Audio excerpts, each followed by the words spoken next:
السلام عليكم. لا تنسوا الاعجاب بالفيديو والاشتراك في القناة. Dans le turbo pour le comprimer et accélérer sa vitesse. Cela a pour conséquence de le réchauffer. Il traverse donc un radiateur intermédiaire pour permettre un remplissage optimal du moteur.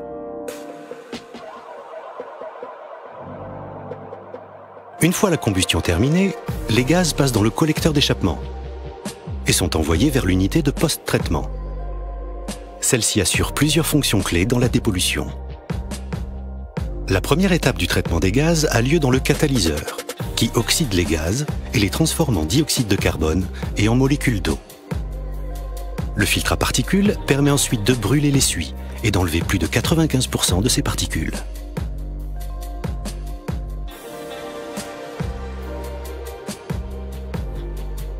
Durant cette phase, les atomes de carbone sont transformés par les oxydes d'azote.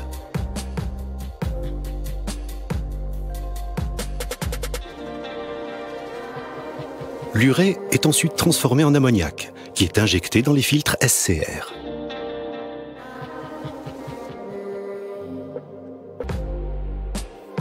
Ce qui permet la conversion des oxydes d'azote en diazote et en eau.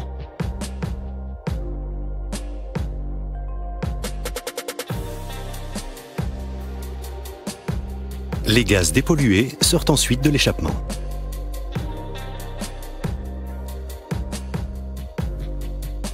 Voici ce qui se passe durant la période où la température du moteur est basse, ce qui est le cas durant les cycles urbains par exemple.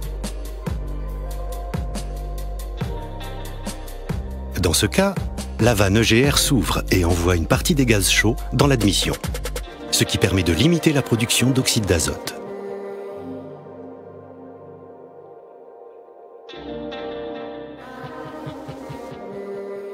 La contrepression venant du frein à l'échappement peut aussi aider à augmenter la température durant ces cycles.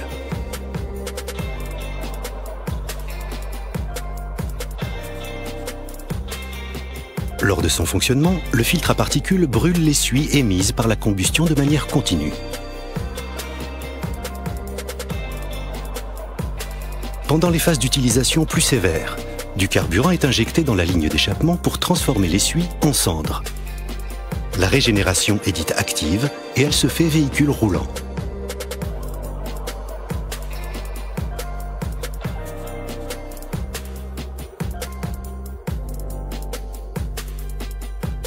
Les ingénieurs Renault Trucks ont pensé la conception du filtre à particules pour permettre un entretien facile. السلام عليكم.